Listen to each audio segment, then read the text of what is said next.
Hello, everyone. I am Peter Maravellis, your host, and we are delighted to be in conjunction with the Poetry Center at San Francisco State, presenting this tribute to the life and work of Tyrone Williams, the legacy and life of a man who really has been considered by many to be what you would call, I think, safely a poet's poet.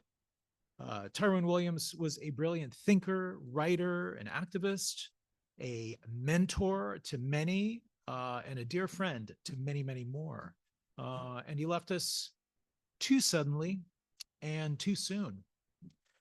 He passed away last March, shortly after his 70th birthday. And although based in the Midwest, Tyrone Williams played a notable role in Bay Area literature. He was publishing with publishers like Compline, Hooke Press, Krupskya, and Omnidawn Press. His influence was felt by many in the literary community and beyond.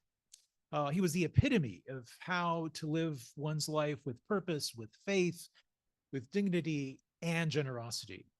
From a first-generation college student at Wayne State University to a storied 40 years as professor at Xavier University to the David Gray Chair of Poetry and Letters at the University of Buffalo at SUNY, Tyrone Williams made an indelible mark, and he will be missed by many of us.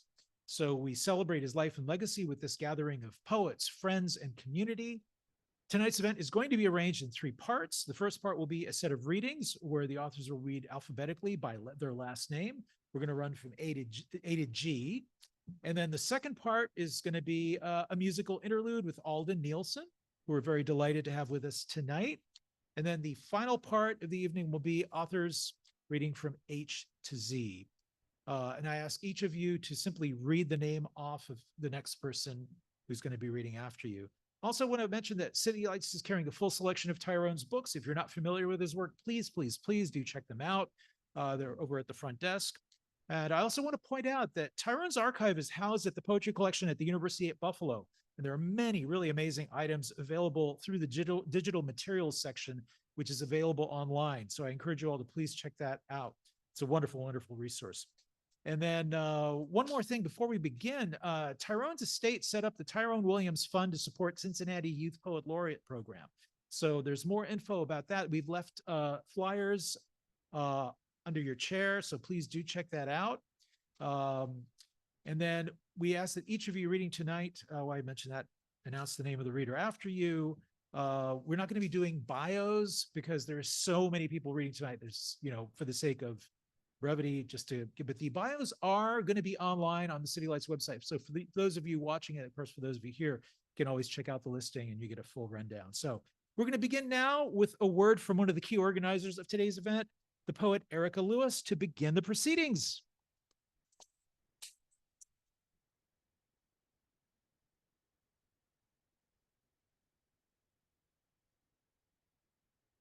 Thank you, Peter. And thank you all for coming. Tyrone was everything and then some. And I'm so happy that we could celebrate him this evening. Thank you, City Lights, for hosting this event to honor him. I want to read a little bit about the first time we met and the last time I saw him. We met at my house over pot roast.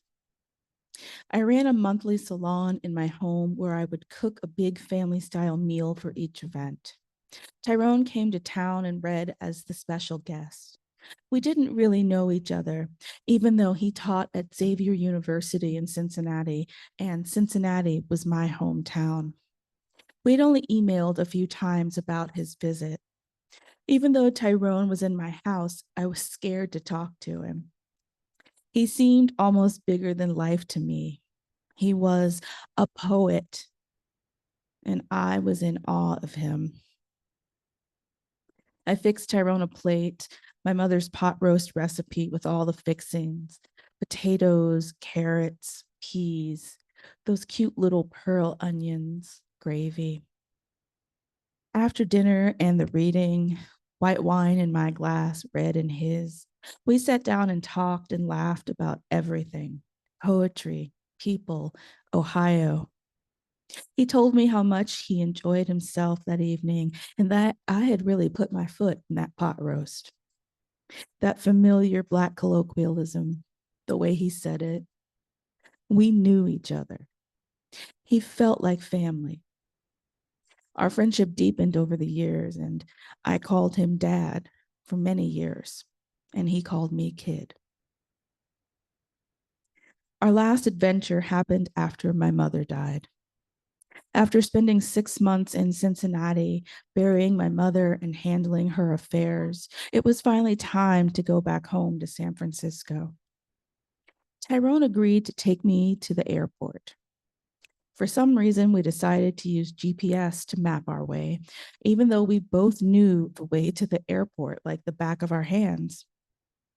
Due to traffic or some other roadway nonsense, our directions rerouted us to back roads and byways we had never traveled. We were by the river and then in a deserted looking town with dirt roads and four-way stop signs on every block. We thought for sure someone had to be filming us because it was all so surreal and absurdly cinematic. We were on the lookout for Boss Hogg and the General Lee and trick speed traps. I thought of the scene with Whoopi Goldberg in the early 80s film Jumpin' Jack Flash, where she was trapped in a telephone booth being dragged by a tow truck through the city. As we drove along in his Subaru, I said, "We're just a couple of little Black people trapped in a big silver box driving through Kentucky." To which he responded by singing the banjo song from Deliverance.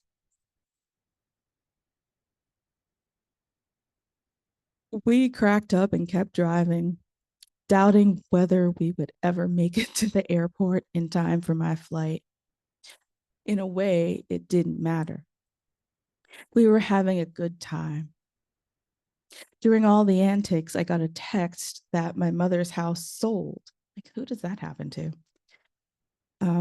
We laughed at that too, because it felt like the universe or my mother or God was kicking me out of Cincinnati, cutting me loose with the ultimate, keep going forward and don't turn back. We made it to the airport. Little did I know that our road trip hijinks would be the last time I would ever see him. What I know now that I didn't know then is that Tyrone was everyone's special friend. He just simply made everyone feel so special.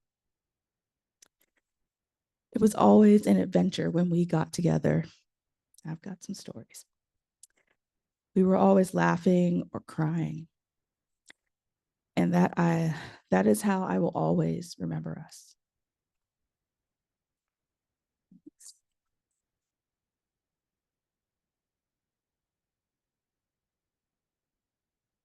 Taylor Brady can't join us this evening. And Susan Gevirtz will be reading for Norma Cole.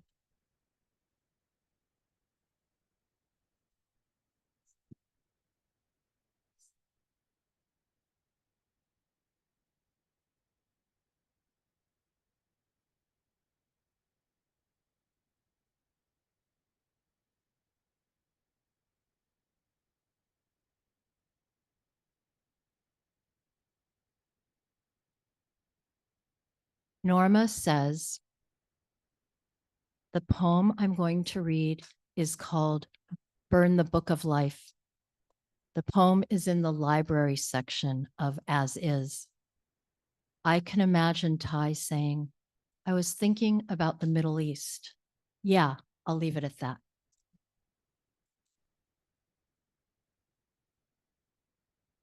Burn the Book of Life. Still, I follow in burning these books the model of leading masters who are to be emulated, whose guidance is embraced, and whose fire is sought by the dim-sighted. Abu Hayyan al-Tawhidi. Rumored wildfires, a Christian mob, a harbor of burning ships. The book to Claymore books moot, spread to forests after immolating tree lines, Alexandria, Antioch, Ashurbanipal. Ticknor, and Smithson notwithstanding, the librarian has never been able to bend his patron to his purpose, and thus adult education is poorly served by this public font of voracious omniscience, which deigns to irrigate the surrounding wastelands of human ignorance, but hoards its nectar while drenching the plains, waters rising to flood proportions, and Noah a cloud above no land or water. Burn the book of life, and the cuneiforms solidify in the purifying fires of papyri, leather, wax. Burn the book of life, and the last 3 books of a Sibyl must be purchased at great cost, a complete collection. Burn the book of life, and the northern wall of the incinerated Persepolis fortification archive collapses onto spared clay tablets, encaving the sleepers long before Ephesus. Burn the book of life, and the trial of the Talmud ends in conviction as the scroll burns but the letters fly up in the air. Burn the book of life, and Abdul Qadir Haidara transfers manuscripts from the Ahmed Bata Institute of Higher Learning and Islamic Research to locations unknown, a metaphor eluding the fleeing literalists of Ansar Din. Burn the book of life, and the kneeling drink from a tigress black with ink.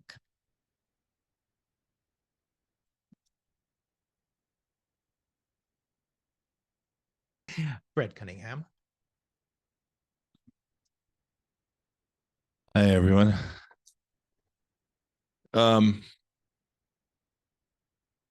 So I published myself and Neil Alger published a press called Hooke Press for years, a little chapbook press, and we published this book called Pink Tie. I printed a bunch of copies, and I hope you'll all take a couple. And if you feel, I will not accept money, but if you feel at all bad, please donate something to the youth poets for Tyrone. And thanks to Pat Clifford. Is Pat here tonight?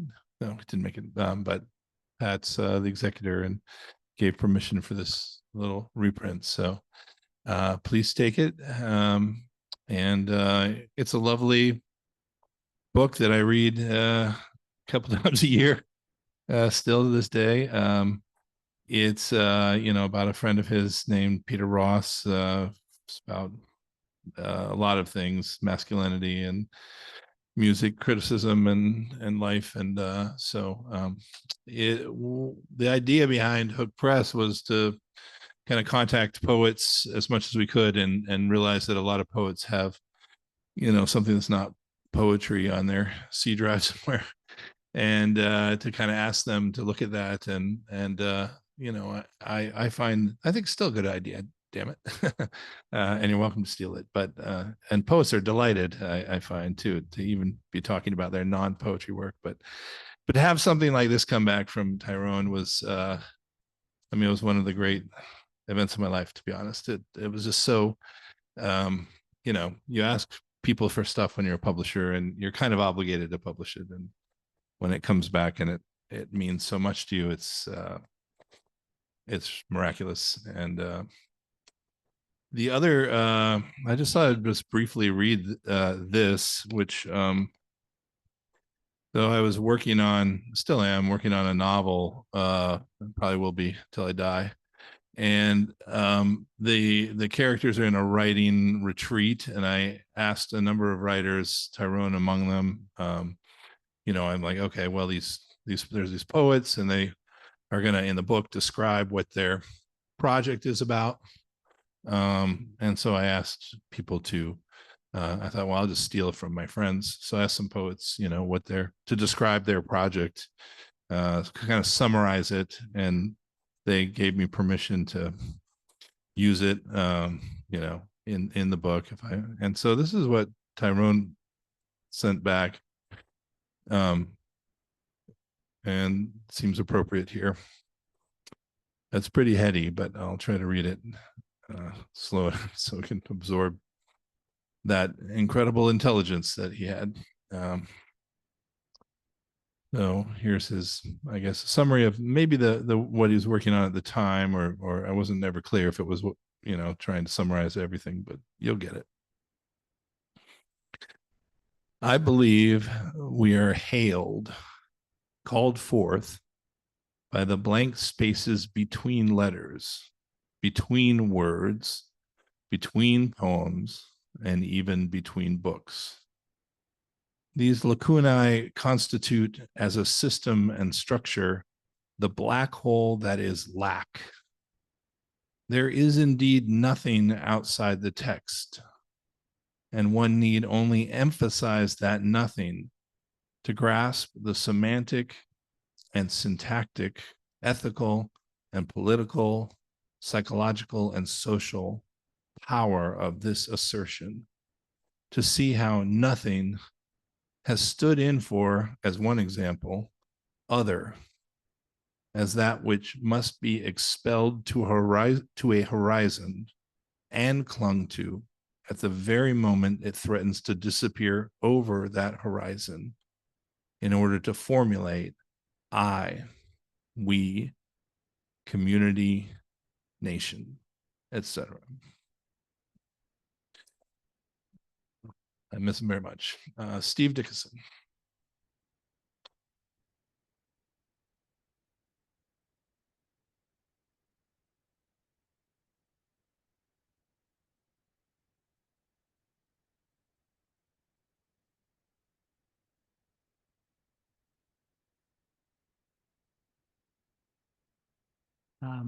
Little thing I jotted up this morning, this afternoon, answer song for Tyrone Williams. I've been trying to put something together that has to do with answering, responding, talking with, and what happens between us when we do that. 5 years ago, I was happy to invite Tyrone to deliver the annual George Oppen Memorial Lecture for the Poetry Center at San Francisco State. Michael Cross had suggested Tyrone for the Oppen Lecture years before. Thank you, Michael. And it took me years to follow through. Of course, he accepted the invitation, and Tyrone's brilliant talk took place at the Unitarian Church on Franklin and Geary. Some of you were there. This was December 6, 2019, a Friday night, cold, damp, typical of that room in winter. The following night, Saturday, December 7th, Tyrone read his poetry at Woolsey Heights on an evening with Melissa Mack and me, reading our own work. I had been writing steadily a long series of poems begun in May 2019 that eventually continued into May 2020. That year between two Mays would include, besides Tyrone's visit, my mother dying in September 2019 on the 22nd, my travel several times alternately by train and by plane back and forth between San Francisco and my mom and dad's place in northern Minnesota, the onset of the COVID pandemic in March 2020, and shifts in everyone's life. Outside the frame of that year, my father would die from COVID before the vaccines were available on November 24, 2020, what would be 4 years this Sunday. I'm sorry if this part is about me, but that night at Woolsey, I read a poem that I dedicated to Tyrone that I titled Answer Song. At Tyrone's talk the night before the Woolsey reading, he opened with that term, which he said he'd first heard before junior high school, when the Temptations answered Mary Wells's song, My Guy, with My Girl in 1964 and 1965. Tyrone had started out as a songwriter. I found this memo today in a draft of an abandoned poem I'd totally forgotten about from that same month in a file dated December 20, 2019. I was talking with Tyrone, who almost once had a career writing songs for the Floaters. True. The answer song thematic carried through Tyrone's query of Oppen's work, among other poets' work. Here's what I wrote about that in the letter of reference Tyrone asked me 3 Novembers ago to write when he was invited by Myung-Mi Kim to apply for the David Gray Chair in Poetics at SUNY Buffalo. Okay, this is from that letter of reference. The opening sentence to Tyrone Williams' 2019 talk on George Oppen is this: Long before I had heard the academic phrase call and response, I knew about its popular inexact equivalent, the answer song. And this is me again. To my mind, several things have immediately and already started happening here. The familiar term call and response, we're let know, isn't sourced in slave songs or gospel hymns. It's rather and more accurately an academic phrase, a descriptor after the fact of song practice. The answer song, by contrast, is a popular form, an inexact match for the ethnomusicological call and response, and one that, for our author, arrives before poetry, before scholarship. And it's by way of this familiarity that can be brought forward now into our study of this work of George Hoppen that doesn't linger at all in the realm of popular song, but can be recognized and queried through one of its devices. It's a move, this opening sentence, that disarms high and low distinctions while naming them and rearranges common presumptive positionings between music, poetry, and academic discourse. As they all in fact exist, with this one sentence, we're entangled in all of them. In the poem I read at Wolsey, I made reference to a very recent repeat performance that had happened 2 times at the Temescal, first at the Temescal Art Center in Oakland on Saturday, October 5, and second the next day at a day-long festival in the War Memorial Opera House in San Francisco. Local musicians were enacting a 50th anniversary celebratory revival in honor of the art ensemble of Chicago's signal work, People in Sorrow. I had invited singer-composer Faye Victor from New York to perform for the Poetry Center, together with pianist Myra Melford, which they did on October 3rd, also twice, in the afternoon at the Poetry Center and the evening at the Center for New Music. Faye Victor sang both performances with the orchestra, presenting the art ensemble's People in Sorrow. Somewhere between October then and the night at Wolsey following Tyrone's lecture, the poem I wrote came together. Somehow in the 24 hours between Tyrone's lecture and the Wolsey reading, it landed on that configuration as the answer song. Well, you'll hear. I'm finding 2 versions of this poem, and I'm going to read the latter one because it's possibly better. Here then, in the somewhat later and conceivably better answer to the answer song that I read for Tyrone that Saturday night at Wolsey Heights, revised version, June 20, 2022, answer song. Every city dead set versus the people, right? St. Francis, his holy namesake city, said it, not in bird talk, in post-ecclesiastic Latin. Steel versus you equal wartime. Gold versus you equal peace. That is the city seal of San Francisco is steel in wartime, gold in peace, written out in Latin, that circle around the seal. Whatever city hasn't got its own, with relish, step one baby step forward in the lineup, where'd they put that lump of person in blanket bag, seeming asleep, graced by low fog, after midnight stalled wheelchair accompanist. Many more came than the numbers, while families roughly aware how they were entering into some pact in the act of it happening, with them present as whoever's present to it. You don't miss a beat, do you? Clumsy, after-thinking thought, after Ms. Sylvia Winter, her locution nailing to the letter homo economicus. What makes you think you can come carry this, her transliteration, into the room?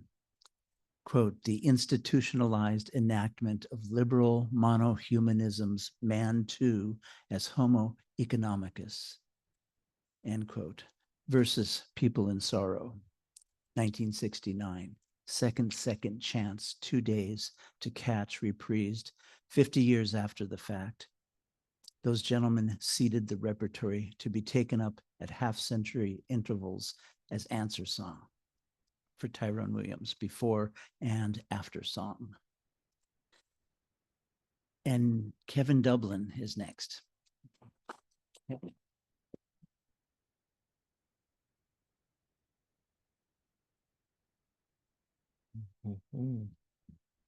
And I feel like I'm in a was about to say something, and I'm like, that's not true. In a unique position of like of missing out because I never met Tyrone. And what's interesting is it was kind of one of those moments when I was like, oh, whoa, like how do I not remember this or remember this or remember that? Because it was like there were no less than 7 people when he passed who were like, oh, blah, blah, blah. You know, Tony Williams. And Eric concluded, like, oh, I was like, why do I know that name? I don't know. Do I know that name? And I go and I'm like an archivist. I have like I keep a lot of things I probably shouldn't. And I use archivist purposefully because I'm not just like hoarding useless papers and scanning pointless papers. And I just searched in, I can't remember if it was Dropbox or Google Drive or on my other hard drive. And I searched his name and several things came up, like 4 things specifically with his name. And I was like, oh, and I see a note that I had written down that was like, Tyrone Williams is the truth. And it's like 2 or 3 other sentences.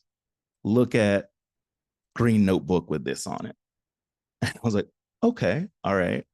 Okay, I need to find that notebook. I see number 2 in my, again, I have books in a bunch of places, like not just in my house. I have some families keeping some books. I have some friends keeping some books. I have a spreadsheet of books in different places. And I'm like, oh, pops up on spec, pops up on the spreadsheet at my sister's house. I'm like, oh, okay. Oh, wait, I remember summer, Duke. I was putting together lesson plans for a class on, like, it was called Outer Poetry. And the idea was, you know, poetry just beyond, like, with the physical world, beyond limits of form, all kinds of things. And so I had, that was in other words, where I had some notes, and I had in the third place, this poem, actually, that's by Ted Jones, but I had a link to a video that I ended up going through and watching. It was a link where I think it was for some like modern poetry, like YouTube thing.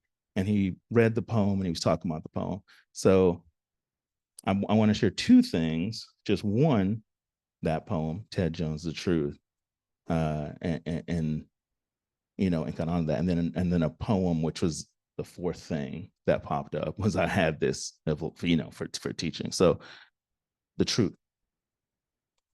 If you should see a man walking down a crowded street, talking aloud to himself, don't run. Don't run in the opposite direction, but run toward him, for he is a poet. You have nothing to fear from the poet, but the truth. And if a Black man is not yet survived by Tyrone Williams, and can't, take it to the hole in one. Runner on, held close.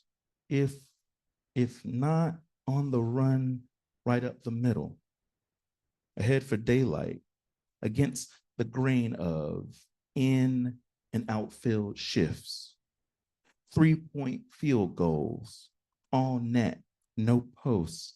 Tag up for home on the back 9. Stretch. Many plantations, nosebleed loss. Once the marches reach back, pull up, leg out, a leg up on, ground made up for the flat nose, not prefixed by a, not a prefix for or out, just a flat nose or flat note with legs. Beautiful, beautiful work. And it's just connecting to that survival, you know, survival. So here's for Tyrone. And next up, Tongo. I was like, I don't see him tall. Tonga, why is it Martin? Where Tonga?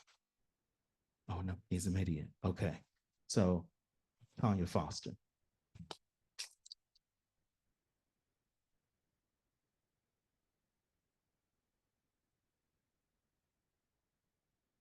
Wow, thank you for the mic adjustment. I have a special relationship to mics. Apparently, I don't like them. It's something to be. It's something to be here, and a couple things I want to start with. I don't cry in public. So before I came, I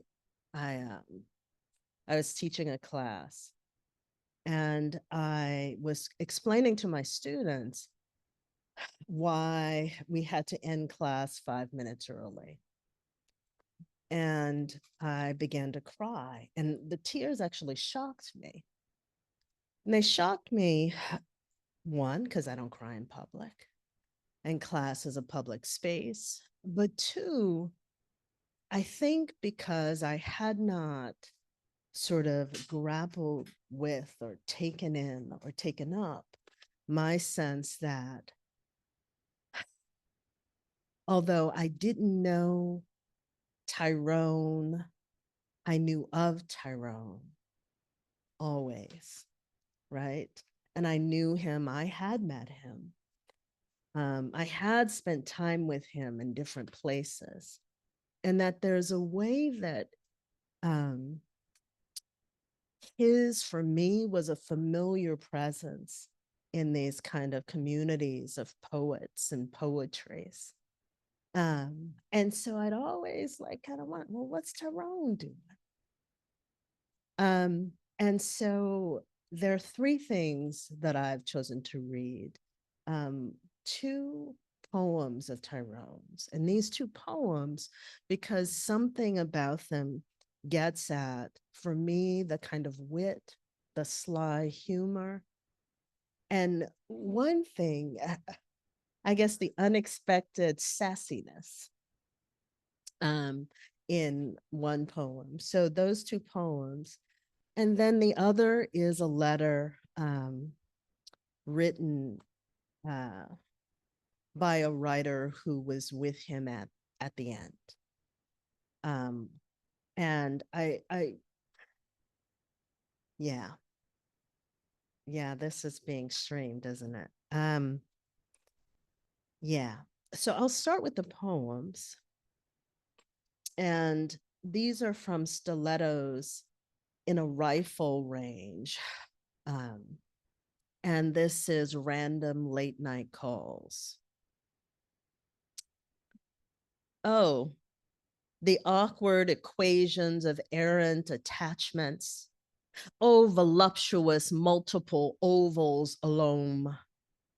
Virally exact, a virtual face-to-face cloaks the fiber optic kiss and tell. I open to the coo of who dis? Dear stranger, how are you this evening? Yes, the chickens wobble or plummet coopward. Yes, I know only we can read the bones. See, she ripples the veil of never was.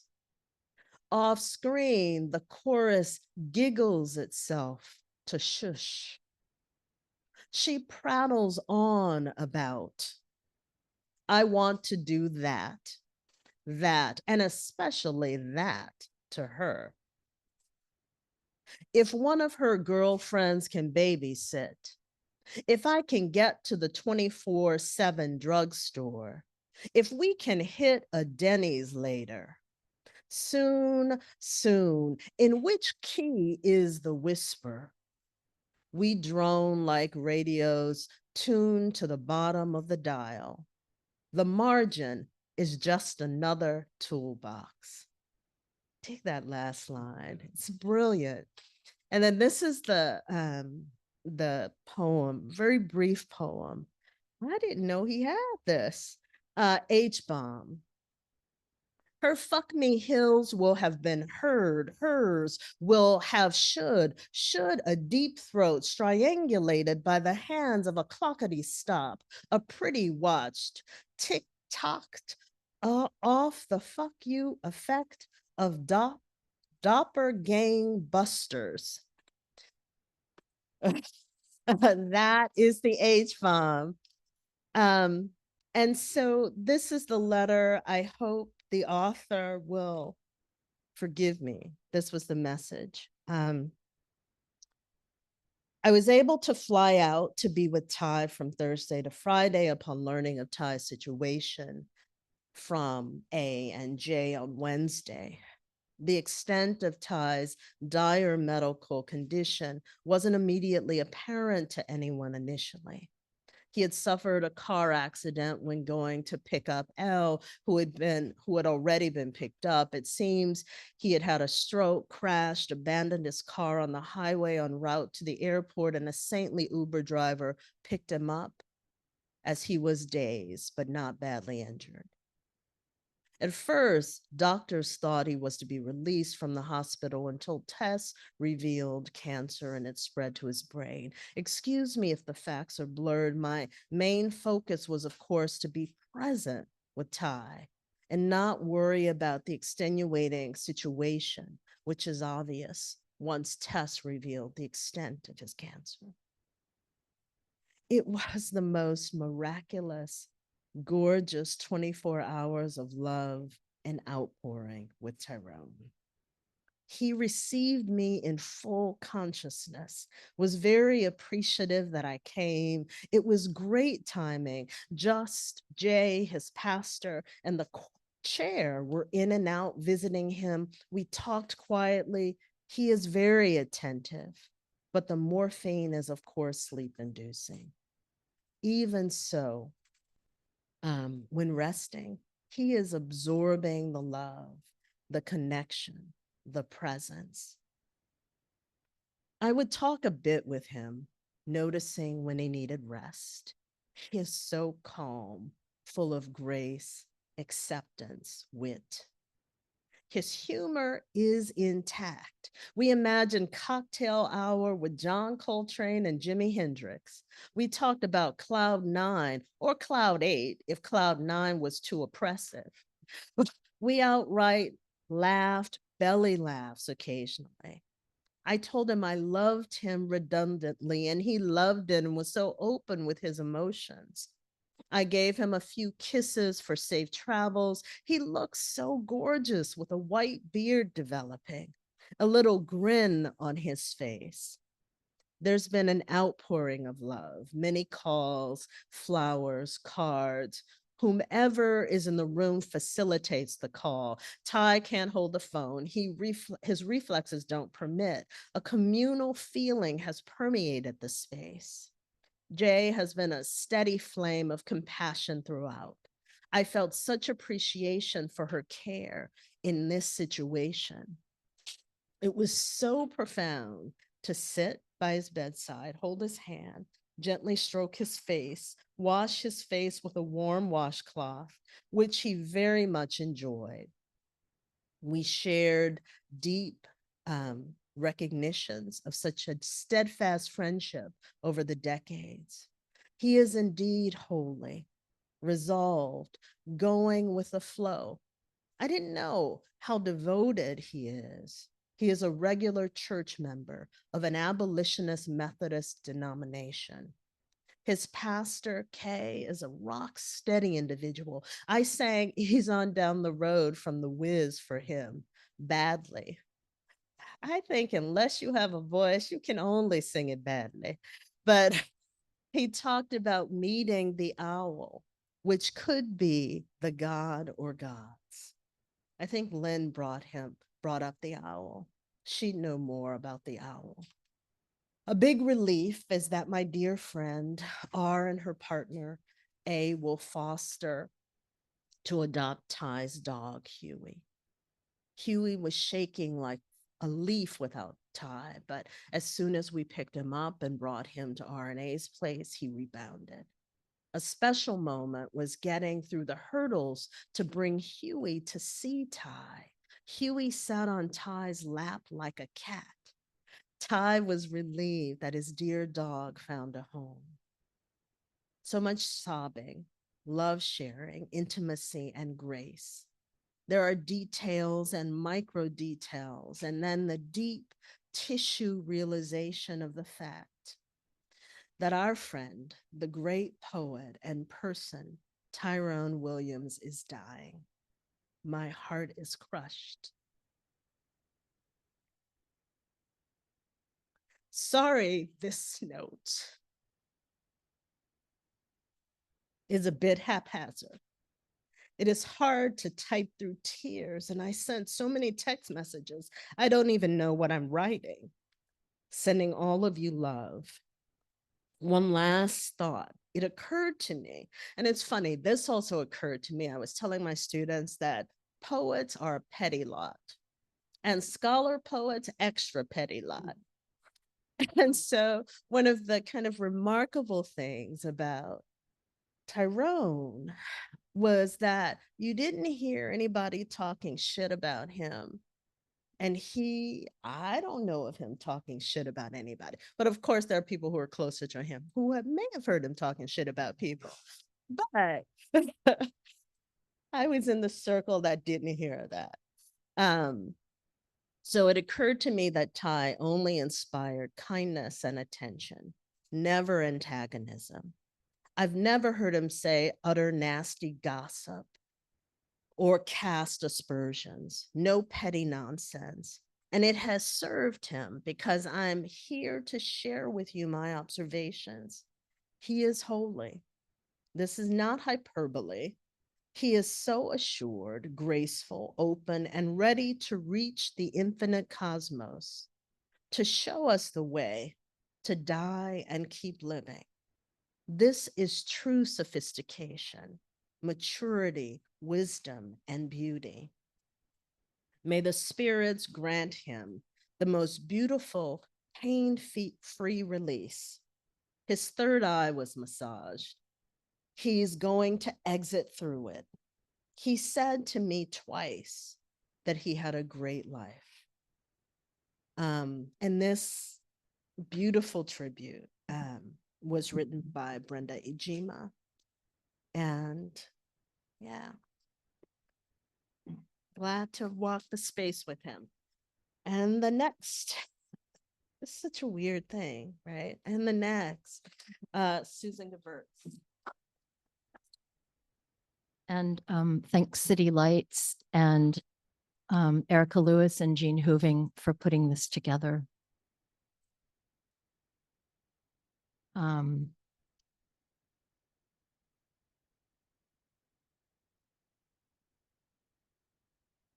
I am among the many recipients of Tyrone's generosity. I knew him in what turned out to be the last 2 years of his life. After hearing his fantastic open lecture here in SF in 2020, I wrote to him to ask permission to refer to it, echo its first sentence in a poem. His sentence is, and I echo Steve as I read it, his sentence is, long before I had heard of the academic phrase call and response, I knew about its popular inexact equivalent, the answer song. I asked Tyrone for permission to use a version of this sentence in a poem. My line and the one before and after from my book Burns are rhythmicity, as Maria and Nicholas Torok call it, call and response, or the answer song, as Tyrone Williams calls it, buzz pollinators striking middle C, or sonication, so I've heard. Then we exchanged more emails, a conversation, call and response, but not academic. And then we spent a wonderful day together, gossiping, eating, agreeing, and not, curious, telling stories of family, work, full of surprise, affinity, while roaming around the dog patch area of San Francisco. a day more brightly lit than others when you look back and when you're in it. Tyrone embodied the answer song in his way of living and writing. In his open talk, he also says, quote, songwriters were, I was convinced, talking to one another, which is why I became more interested in the history of American popular music songwriters than in singers and bands. Replace songwriters with poets or think of poets as songwriters. And I didn't know he was actually maybe a songwriter or could have been. And pair interest with action.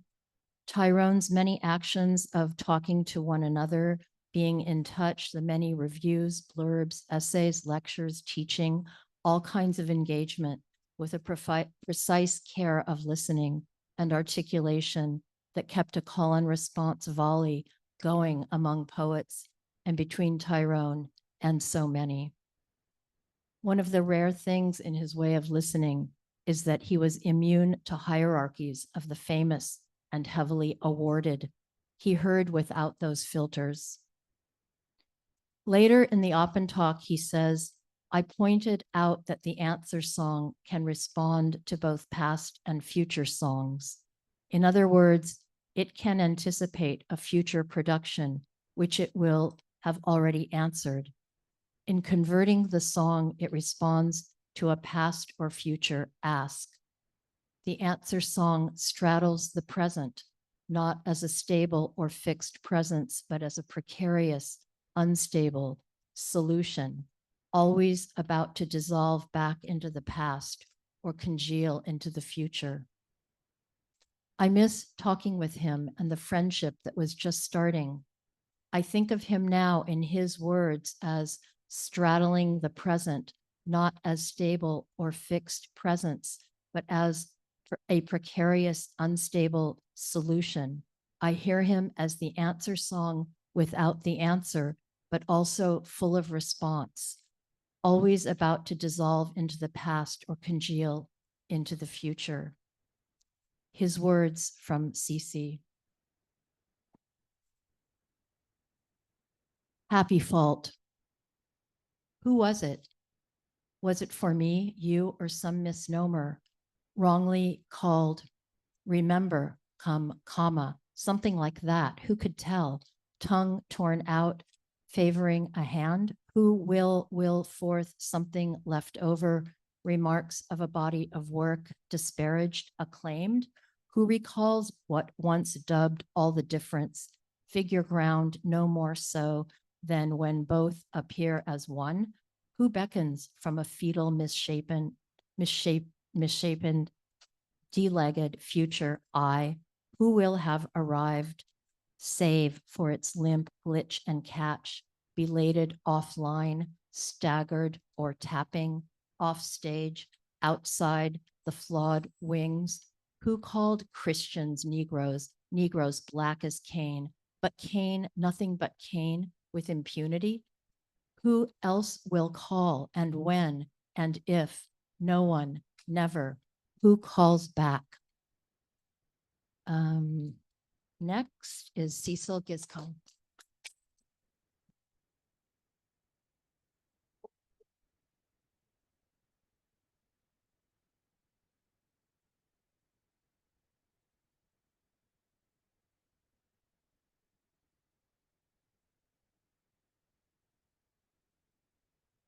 Thank you. Thank all of you who've read and spoken before me.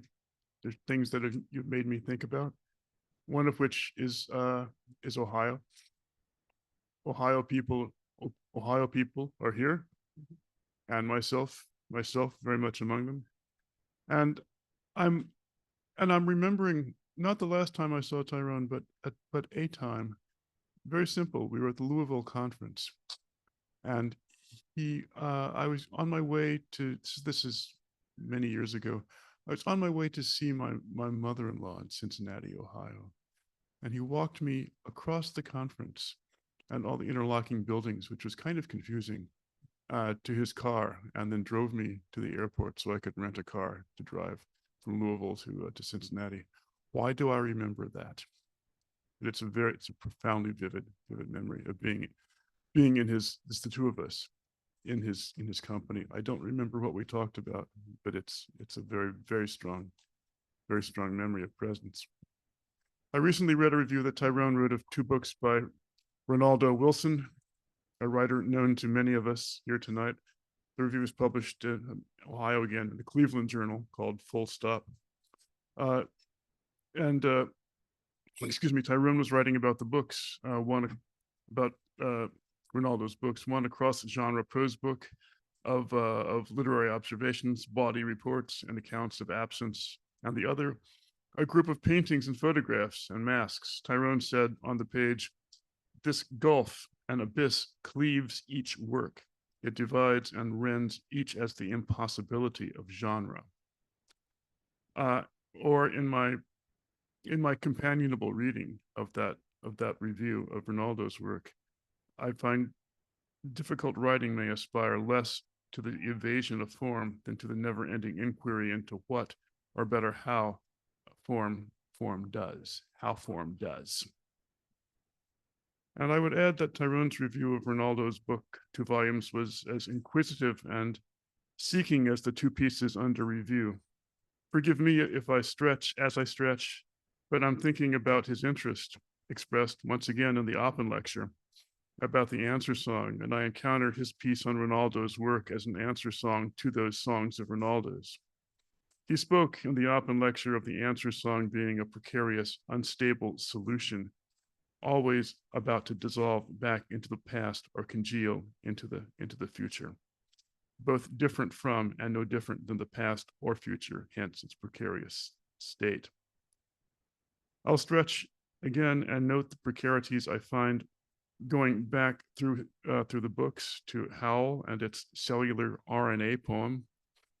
Here I find all over again its sassy flirtation with the old helix and the old helix's single-stranded regions and the sound of words. And I find the various associative sounds of the G word, of the G's and their vowels so compelling. I'll read just a snippet from that. Accursed Georgics underwrite, agape, agape, geographical chimes, arrow going akin, aegis, guinea gall. Answer songs. And earlier he kit-bashed, in that same book, he kit-bashed Emily Dickinson and Wallace Stevens. He wrote, 0 at the. Tyrone gave a lot, from the, again, from the Oppen lecture on the physics of reading and writing. He said, I had to find a middle way, and it was poetry that provided the means of the mean, striking a fluctuating balance between understanding and creativity. These 2 facets of poetry were, I was convinced, speaking and responding to one another every time I read a poem. I'll stop there. Except to say that I need to say that I've been the beneficiary in both poetry and other ways of Tyrone's caring and generosity. I say this knowing that I'm not the only person in this room who can say that. Thank you.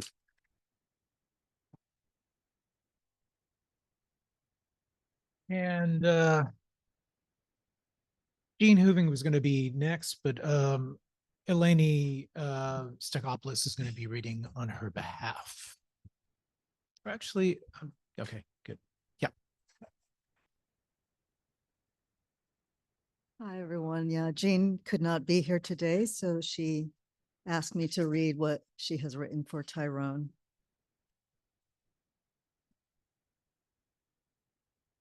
I thought to initiate a celebration of Tyrone Williams in San Francisco because of Tyrone's presence in San Francisco, and I wanted to mourn his passing with writers I knew and who knew him. I was soon joined by Erica Lewis, who has done most of the work on this event, so thank you, Erica. Virtually nothing would have kept me from this community testimony except for illness in my own family. I first met Tyrone in San Francisco at a reading in a crowded room more than 20 years ago. Tyrone Williams was an explorer who sought encounters encounters with the monumental and everyday world in its social and political dimensions, encounters with sayings of the famous, the infamous, and the unknown, encounters with literature, art, and poetry, revered and marginalized, encounters with language itself, its semantics, orality, and visuality, encounters with people in multiple walks of life and of diverse affiliations. There was no subject too large or too small for Tyrone. Take, for instance, the title of his early book, The Hero Project of the Century, or his recent As Is, as described by Tyrone, a multi-pronged investigation into the relationship between the West and East, the entangled networks among Judaism, Christianity, and Islam, and the dynamics among Islamic practices and pre-Islamic cultures. It is, in this sense, a meditation on the vacillation between betweenness and amongness, the two and the many, and the desire to escape both two-ness and manyness into the singularity of one on the way to extinction, the bone at zero. As for how small he could go, how about in Howl, how to live between the attic ceiling and the house roof, how to live between the crawl and the crawl space. Tyrone held his deepest happiness and anger inward, and he lent these to his exacting actions and writing. In his poem Mayhem that begins his hero project, Tyrone writes, "God, I wish you were white," a white woman sighs, exasperated. Tiger, tiger, burning, Willie Horton strikes out, Willie Horton. Tyrone was called Ty by his friends, and Blake's tiger, spelled with a TY, must have called out to him. Tiger, tiger, burning bright in the forests of the night, what immortal hand or eye could frame thy fearful symmetry? Tyrone's fearful symmetry was different than Blake's, a refusal of stabilized oppositions. His symmetry was that the tiger is the lamb and the lamb is the tiger. In his poem on Miles Davis, How Like an Angel, he explores the how of Miles' creation, befitting Tyrone's own poetics, play what isn't there then, and still learning how to listen around corners for. Tyrone takes apart the very nomination of king. Is it not like the king? Play what isn't there then. It not king is like the play above that. Like the king, it is not the exact pitch of a hinge.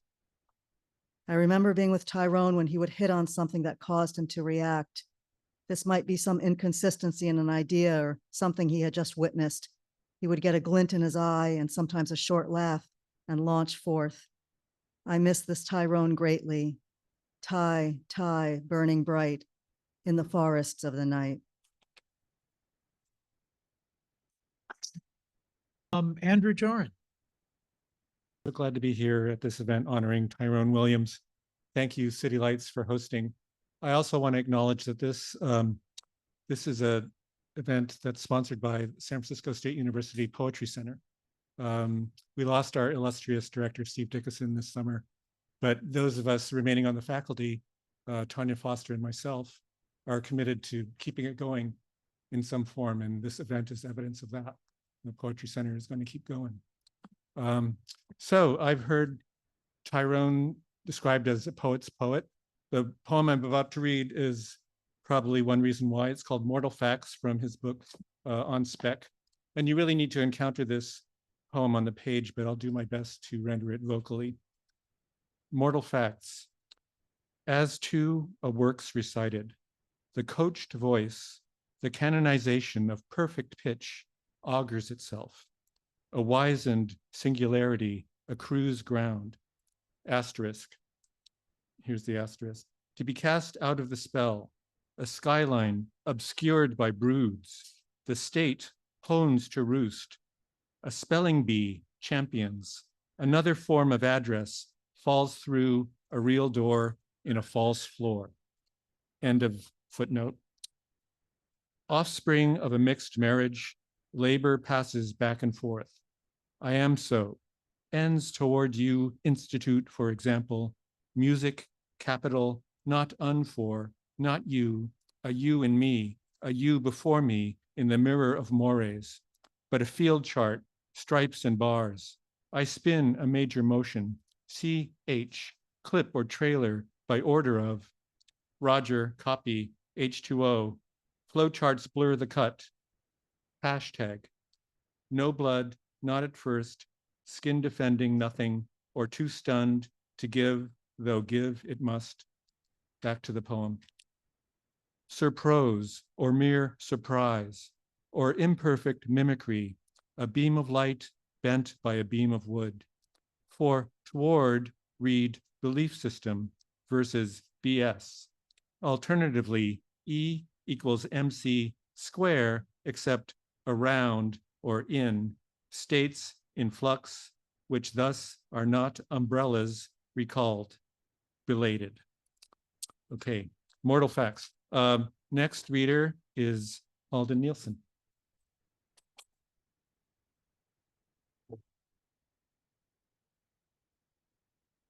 Thank you. I can't tell you how good it is to be back here after my decades of wandering in the wilderness of central Pennsylvania. Tyrone and I were close friends of many decades. And this time last year, we first read together in a bar in Brooklyn. And then just a few days later, we convened with Evie Shockley and Billy Joe Harris at Kelly Ryder's house for the 200th poem talk. You can find that online. And then just a few days after that, we had driven up to Niagara Falls, where we were both speaking on panels at the Northeast MLA. He was supposed to be with us in Louisville. Cecil was mentioning the Louisville conference. He was going to join us on a panel discussing A.B. Spellman and his wonderful new book of selected poems. And that was the last time that we got to speak with him. Laurie Shire and Norman Finkelstein got him on the phone out in the hallway. And Laurie reported that his very last words to us was, "I love you." I can never call him Ty. I'm kind of like that. He was always Tyrone to me.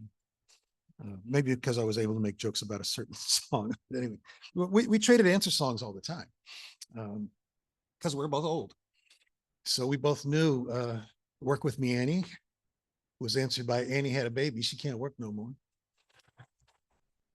And in the following decade, of course, everyone knows A Boy Named Sue, but some of you probably don't know the answer song, which was A Girl Named Johnny Cash. I'm just going to read two very short poems from this chapbook, Futures Elections, and it's still available from Dos Madres Press, so please do go get them. This first one's called Day in Heaven, Procrustean Sestina, October 16, 1995. After gratitude, sublime surprise, for who among us imagined himself in heaven? There was nothing else for us to do except convert the wonders into signs, unbroken like the law, like all the work we swore to do when we returned to earth. It was a day of absence from the earth, which so loved heaven it sent as signs its only misbegotten sons. No work or women would profane this day in heaven. Nothing there would come as no surprise. There were women. There was work to do. We stood and sobbed as only mothers do when none but Jesus hears. It didn't work.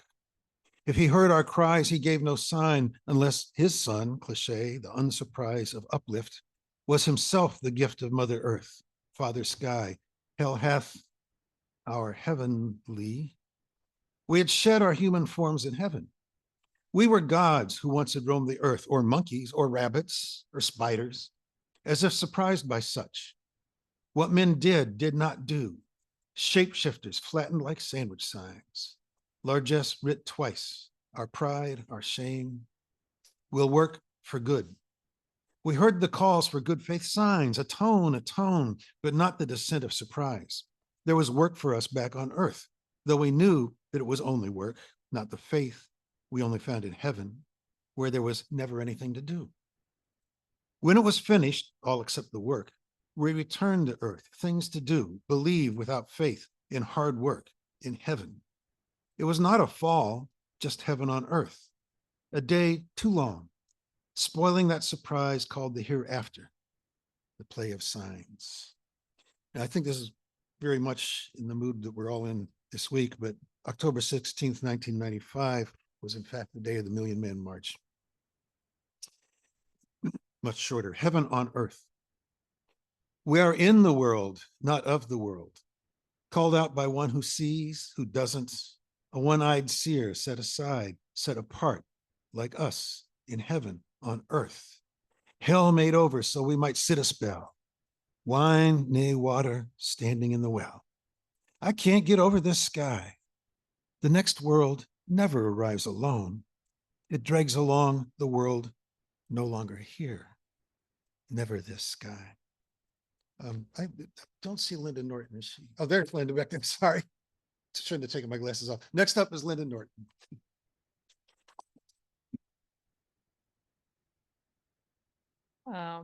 Thank you, Erica, for inviting me. I saw Erica in Cambridge. And I'm going to mention that trip where it convenes with this memory of Tyrone. I didn't know Tyrone as well as some of you knew him, but he was important to me. So thank you for including me. I guess the important thing is that when you don't have a lot of status and somebody like Tyrone shows you respect, you feel it. It matters. I knew Tyrone's work before I knew Tyrone, and I was happy to cite some of it in a slide presentation and talk I gave when I was on a Baraka panel with Tyrone himself. He was surprised to see his own face up on the screen. My photo of a library copy of the great picture of him on the cover of CC, and I think he was happy. Later, he invited me to be on a panel about appropriation and identity at the New Orleans Poetry Festival in 2021. Jeanne Heuving and Gabe Gooding were also on that panel, and I think we were all surprised by how well it went and how meaningful and fresh our collaboration was. And I strayed far from poetry to talk about visual art, and Tyrone was really into that. And we had good conversations in email about that after. I can't find a video of this, but I've never forgotten Tyrone's answer to the question, some question about what is common in humanity, universal. And his answer was, the thing we have in common is that we each feel we don't belong. My third book, Cloud of Witnesses, is a kind of continuation of the conversation we had that day at the New Orleans Poetry Festival. I asked Tyrone to consider writing a blurb for the back cover. This was at Christmas 2023.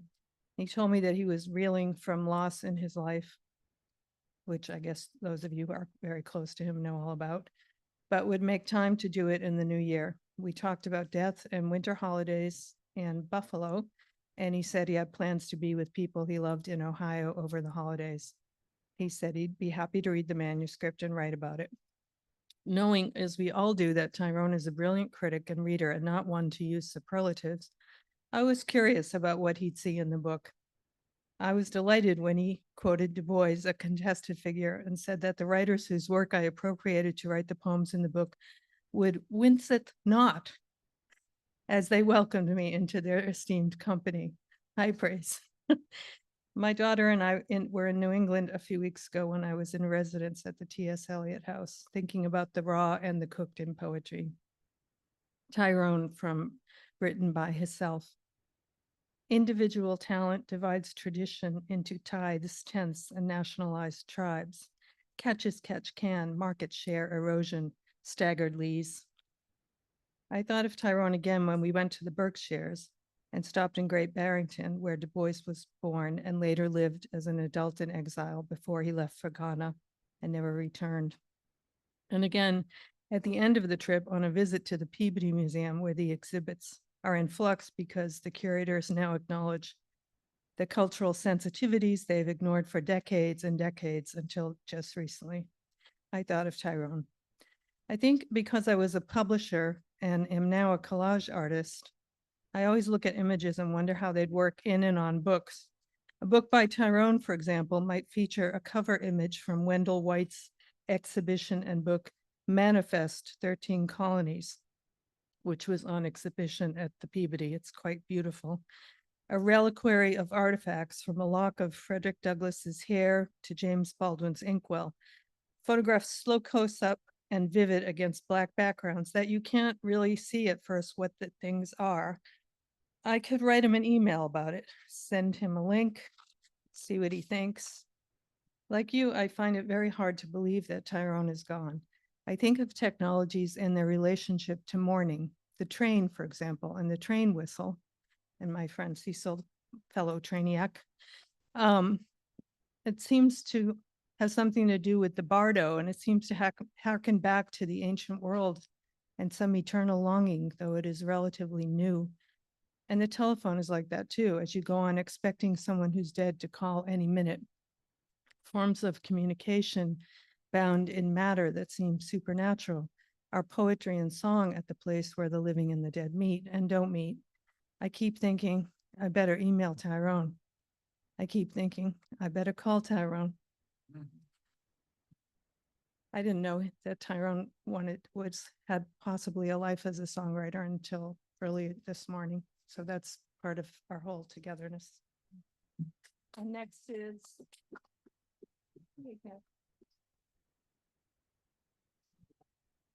Oh, it's right here. Is Kit Robinson here? Yeah, it's great. Thanks to Erica for inviting me to participate in this great event. It's been great listening to you all. Tyrone and I became friends when I called him out of the blue to congratulate him on an NCAA basketball tournament victory by his Xavier Musketeers. We were at Brennan's. I think you were there, Cecil. I think he was surprised because we had never spoken before. Oh, was that the graduate? That's right. He was pleased to hear from me, and from that moment, our friendship assumed an easy, congenial pace. Soon thereafter, he invited me to read at Xavier in Cincinnati. And a few years later, he reviewed my book, Determination, published by Kyle Schlesinger's Cunningham Press. It is hands down the best review I've ever received.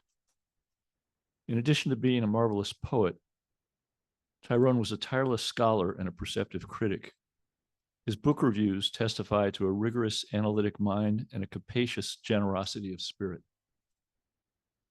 For this event, I'll say a few words about Tyrone's 2018 book, As Is, from Rusty Morrison's Omnidawn Press. The capital A and Z of the title As Is highlight the first and last letters of the Latin alphabet, a clue to the indexical method of the poetry's lyric and dialectic strands, where verbal improvisations play phonetic ping-pong with vernacular language. Fractured phrases split and regroup, spray multiple meanings willy-nilly, and exhibit the punning, reframing, and multivalent tendencies that lie latent in our common tongue. The poems thus perform in the arena of the present, momentarily alive, yet always slipping away. Meanwhile, the work is laced with references to history, geography, philosophy, science, and art, subtext buried deep in contemporary usage, so that while these works strut their performative chops in real-time vivacity, they also draw the reader back into the past and around the globe through a kind of archaeology of words. Thus, Tyrone writes history into his poem. His cryptic asides open frames of reference located across Black, feminist, and world historical studies. While reading As Is, I tracked down a boatload of references to artists and writers, including post-colonial and transnational feminist theorist Chandra Talpaid Mohanty, Lebanese artist, filmmaker, and author Jalal Tawfiq, Cincinnati poet and essayist Ariana Mukherjee, Detroit environmental artist, educator, and community leader Tyree Guyton, Tunisian calligrapher, painter, and sculptor El Said, as well as such fantastic historical figures as early 19th century French autodidact zoologist, botanist, geologist, and linguist Constantine Rafinesque, ancient Egyptian prince Hosem Akhet, and the fragrant concubine, a Muslim woman of far western China, the consort of an 18th century Qing dynasty emperor. In effect, what I realized was that for Tyrone, research and writing go hand in hand. And as he traces the long waves of colonialism, nationalism, and transmigration, Tyrone deploys the flotsam and jetsam of history's currents into the arguments of his verse. His is a poetry of biting wit that plays fast and loose with American English, while skewering the perennial powers that lie behind our colonial so-called republic. For example, the poem entitled Joron on the Potomac is a savage takedown of the nation's capital as vainglorious symbol of slavery-based wealth. And I'll read just the last 3 stanzas of Joron on the Potomac. But now as I recall these spheres, domes, and temples, vain aspirants to a glory that once populated the sky, nay, heavens, the vain glories of this capital offend me, and more, the national, no, epochal reduction of me to a children's story cannot and will not go unpunished, however much I lack the authority to impose my substantial powers. At least that strange hunter I once saw standing on the veranda of his mansion, yet another vow to vanity, near the land these Americans named Mount Vernon, seemed to actually see me, for I recognized the sudden terror in his eyes. I smiled with pleasure as I sailed by with another shipment of red, white, and black savages. Would that his descendants were as humble as they stroll about dipping cups into the rivers of museums, archives, libraries, memorials. Had I the power, I'd bend that national harbor atrocity, Capitol Wheel, into a terrible train of gondolas plunging down the rapids of an agitated Acheron into my waiting arms, a sneer widening into a maw. And our next reader is Arnold Kemp. Thanks. I live in Chicago. I'm only visiting here for a little bit. I wasn't expecting to say anything this evening, but thank you, Erica, for asking me. You've all said so many very true and moving things about Tyrone. I can't recall exactly when we met, but I was first told about Tyrone by the poet Rob Halpern. And then I think that I went to see him read at David Buch's house in Oakland. This may be when we met. But the first book of his I started reading was CC, and I couldn't put it down. I read it over and over again. I still read it constantly. I've always been moved as much as by what the poems in CC say as what they don't say, in their succinctness and their respect for the shapes that they take on the page. Many of you know when someone said this evening that Tyrone is a poet's poet, but I'd also say he's a poet for visual artists. And he had a lot of love for visual art. He, at some point, was organizing readings at the Museum of Contemporary Art in Detroit and asked me to come out. I think I was living in Virginia at that time, come out to Detroit to give a reading. And I read, and Barrett Watton was there and Carla Harriman was there. And it was great to see them, other people I know from the Bay Area, and to see Tyrone and spend time with Tyrone. And then years later, when I moved to Chicago, I was asked to give a reading at a small art space, and they said, well, who would you want to read with? And I said, oh, Tyrone Williams. And Tyrone just got in his car and drove out and gave the reading and was prepared to drive back that night. And I said, it's late, you should get a hotel. And then I found out that Artist Space hadn't offered Tyrone a fee for reading. And I just said, anyway, I worked for a school there, and I got my school to pay Tyrone, because artists, poets, we need to get paid, right? So this thing I was saying about Tyrone being a poet for artists, I am very happy that Tyrone asked me to give images for 2 of his books. This is one, and also his book, Howl. The image on the cover is an old painting of mine that I think I made in 2005. And it's very meaningful. I've never known why exactly Tyrone asked me to give images of my work for the cover of his books, but I was always moved and very happy to give those images. And I think that he's chosen really important works. And I think you were saying you wanted to know what this was, or we can talk. So I wasn't prepared to read. I grabbed this book from the counter there. I flipped through a few pages, and I'm just going to read something. And I feel like, because I didn't rehearse or anything, that this is what Tyrone wanted me to read to you. Little by little, for Malcolm. The subdivision of area codes follows. Housing evolves, as does cliché. So too, the human nature. Everything except the abstract, sediment for ground, ennobled baboons. But what of these hypostasized lawns, this back called my mule? They, it, confounding locks. Union-free Negroes plus cost-effective labor equal abbreviated angels, former. Hence the conundrum coined blur.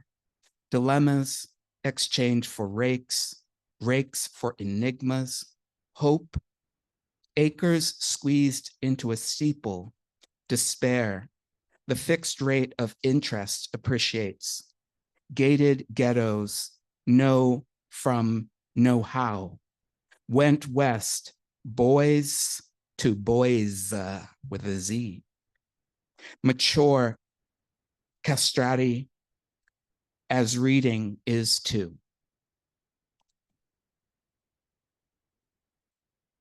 I said that I discovered Tyrone's work in the early 2000s or late 90s. And at that time, I was reading Cecil a lot, and I was in graduate school, and I was trying to think really deeply about Blackness, and Blackness as a color, Blackness as a racial designation, and even Blackness as a kind of magic.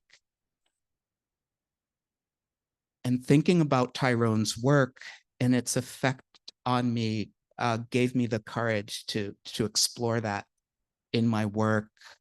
I have a series of like black and pink paintings.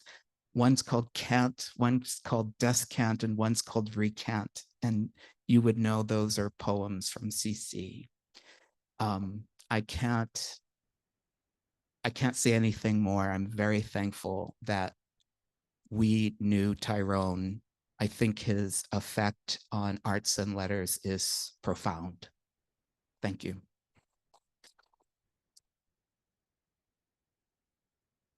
Stephen Rood is up next. Erica, for this and City Lights. Thank you so much. Imagine that I'm Rusty Morrison, not myself. I'm here really on behalf of Rusty. Rusty and I were going to read together in tandem, but Rusty was run over by a car, broke her leg. Her leg was broken, and she had an operation, and she's recuperating. So it's tough, but I'm here to really to channel her, and also to give my love to Ty. It's beautiful to me hearing everyone read here and make Ty's art come clear and clearer to me and to us. It's really a joy to hear his mind, and that extraordinary mind as it plays itself out on the page, and the music of his language, his crazy line breaks. It's really lovely to hear. I just want to say something because I knew Ty, just the quality of affection in that man. He was sweet, whatever anger there was and all of that, the sweetness in him was what I carried, and his modesty. For a great poet and for a true, a large figure, Ty was not inflated. He was just as sweet as you can make him, So that's my feeling about Ty.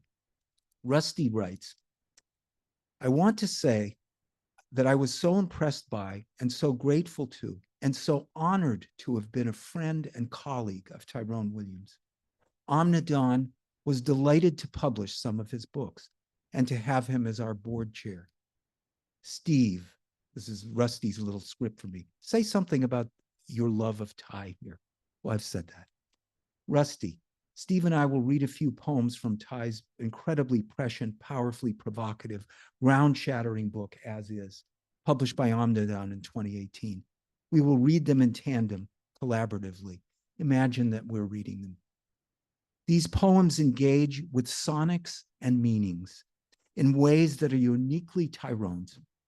As he collages past and present, defies expectations about what could come next after a line break, and slurs cultural norms.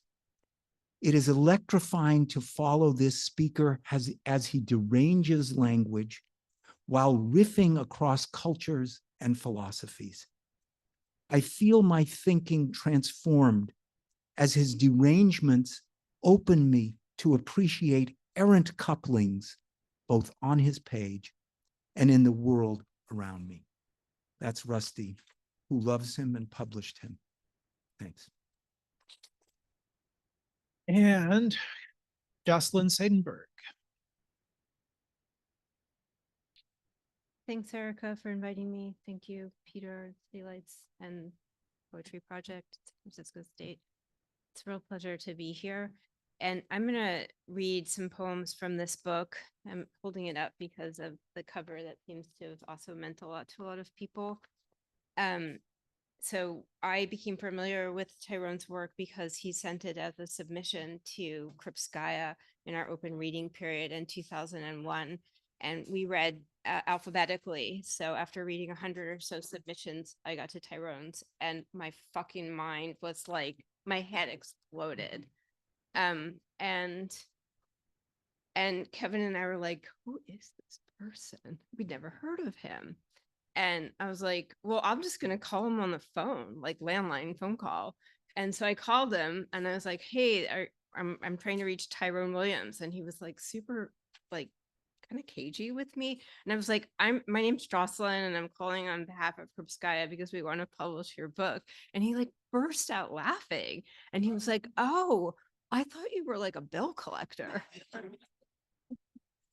So, anyway, as he was to many of you here, all of you here, he's a very important person to me. And so I'm going to read from this book, CC. Oh, and I just wanted to say about the cover.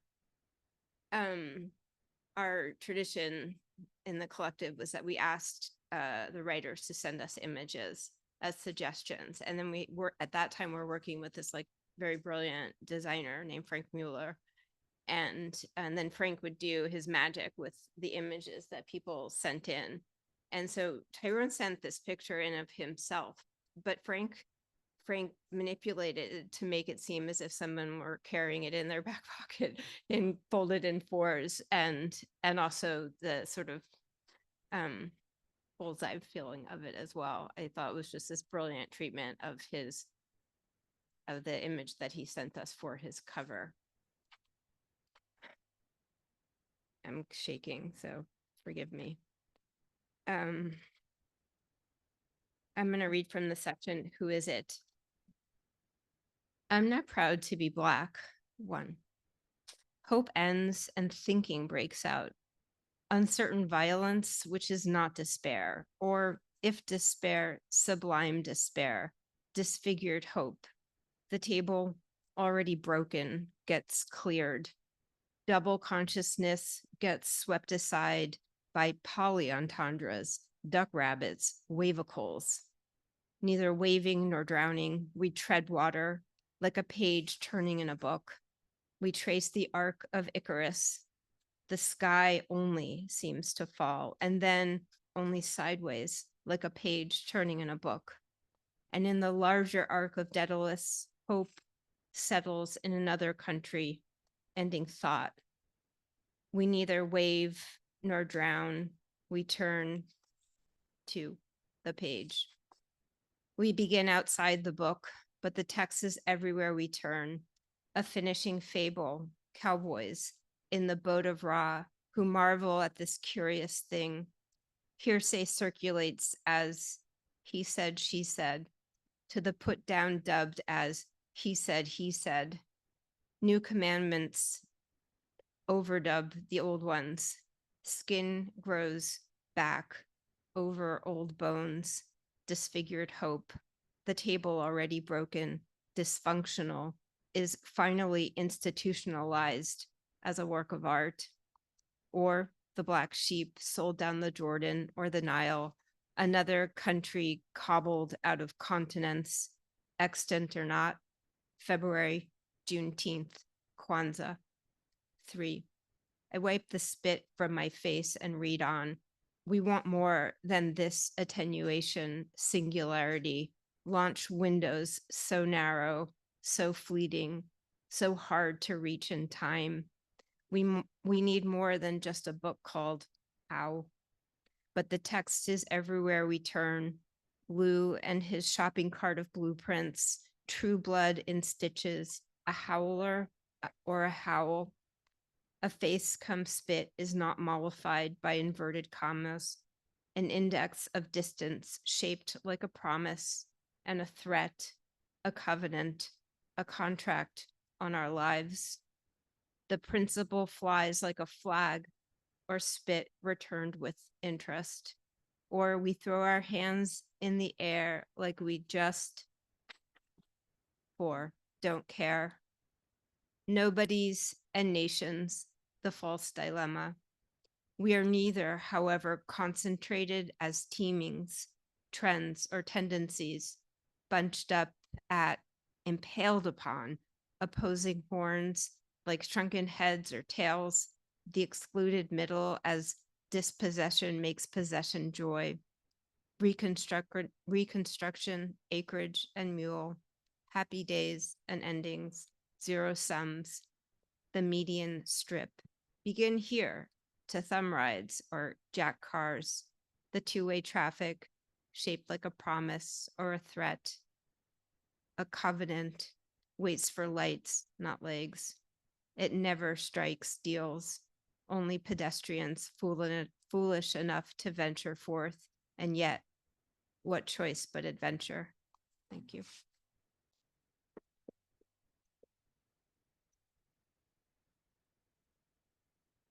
And the next reader is Eleni. Oh, sorry, is she here? That's.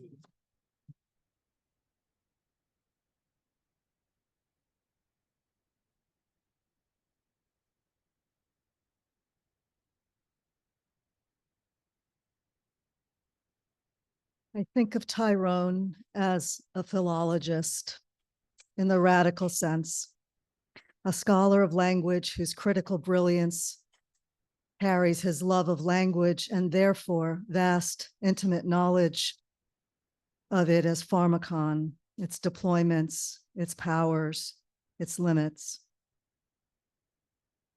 I miss Tyrone's mind, his warm encouragement that he gave to so many of us, his precision, his sharp eye and ear, his willingness to go against the grain, his synchronic diachronic, his ostraneni, his own eschaneutics. I remember an incredible reading he gave at UC Berkeley on a wild and windy night in 2012. I came away physically invigorated with his diction and his voice, a match for the wind. Recently, writing an essay on Phoebe Giannisi, a contemporary Greek poet philologist who redefines tragedy through the nomad and the animal, I realized that the perfect person to consult on the histories and entanglements of ethnos and oikos, indices of both exclusion and belonging, was Tyrone. And I felt again the pang of loss that you all feel.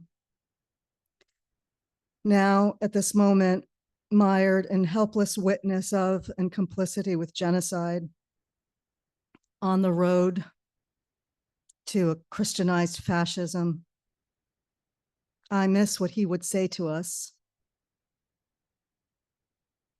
what he would know how to say, and what he would write. I want to end with the provocation and pleasure of some of his critical writing, his magnificent writing. So these are a few excerpts from Outsider Ecopoetics, Notes on a Problem, from 2013. What would an ecopoetics be without, that is, outside human language? By language, I mean not only the formal qualities and dynamics of written and oral languages, but also the semiotics of Braille, sign language, hand gesture, eye contact, facial recognition, and the position of one body vis-a-vis another. Would such an ecopoetics even deserve this or any other name? Would such an ecopoetics, no longer confined to a name, a book, a house, a world, or the earth, be, by definition, inscrutable or hermetic, precisely to the extent it offered itself as the indefinite extrapolation of the structure of desire, or what comes down to the same thing, the exceeding of every structure of lack? This extrapolated structure of desire, or an excess irreducible to lack, would induce and depend on an asymmetrical relationship between expenditure and profit, between generous, if not substantial, investments in a future and an ever-diminishing rate of returns. In other words, an ecopoetics worthy of its name would call itself into question indefinitely. If the ghost of the book inhabits outsider ecopoetics, it is because the problematic concept of the outsider artist vis-a-vis modern and postmodern aesthetics has served to not only historicize and thus validate the art world, but also the realm of politics, insofar as the political outsider stands in apposition, not opposition, to the well-connected insider. That the art world's rehabilitation of the, quote, outsider in the 20th century occurred more or less around the same time as politicians began running for office as outsiders to establish blocks of power is not coincidental. The political fallout from the Vietnam War and Watergate on the one hand, the sense of exhausted possibilities after abstract expressionism and pop art and their sundry spin-offs on the other, led to a renewed interest in anti-establishment figures in both the political and cultural spheres. In the most general sense, then, the outsider is a countercultural figure in every sphere of human activity. The outsider is, in all cases, the poison and remedy for whatever ails a particular institution, custom, or tradition. Absorbing the outsider, usually under the rubric of sacrifice, guarantees for a little longer the life of the institution, custom, or tradition in question.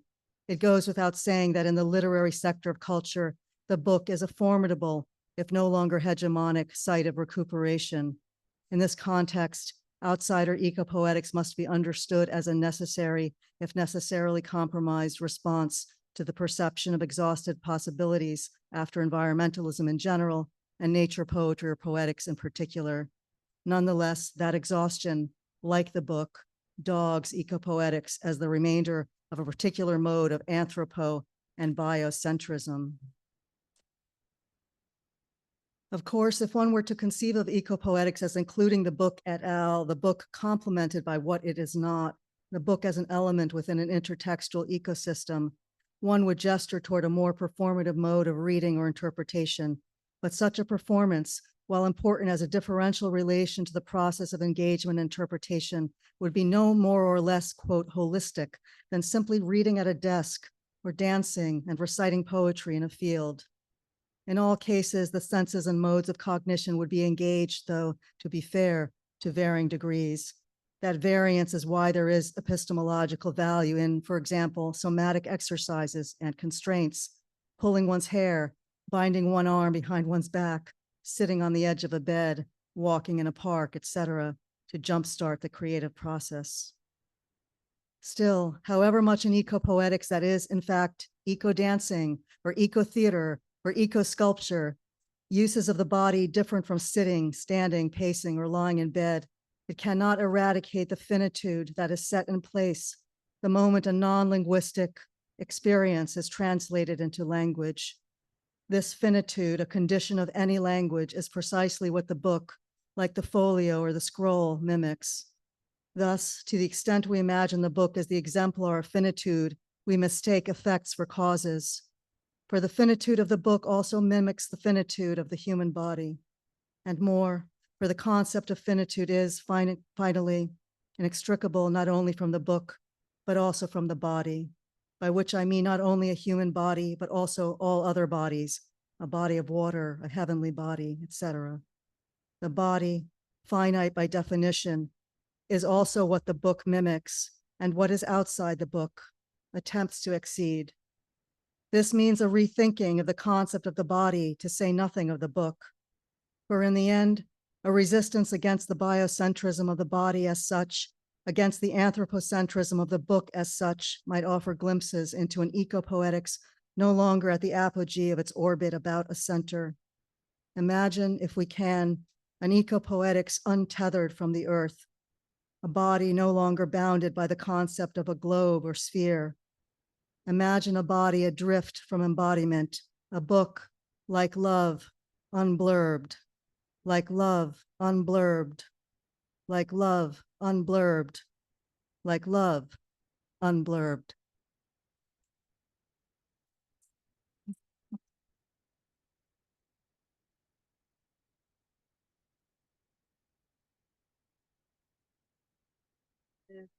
I think that's it. That's it, folks. As we wrap it up tonight, I want to remind you, we have placed these flyers on your seat. It's the Tyrone Williams Youth Poet Laureate Program. If you feel compelled, please give. Those of you online, I've posted links in the chat. Also, we would like to thank the Poetry Center at San Francisco State, Tonya Foster, Andrew Joron, and of course, we would like to thank the poet Erica Lewis, who helped bring you all together tonight. She did a lot of the footwork for this event, and we are very, very grateful.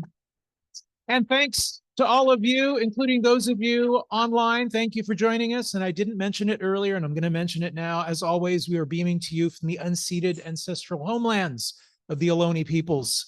Many dialects were spoken along this peninsula. I want to take this moment to offer our respect to those who came before us as stewards of the land. Go in peace, everyone. Be well. Thanks for joining us.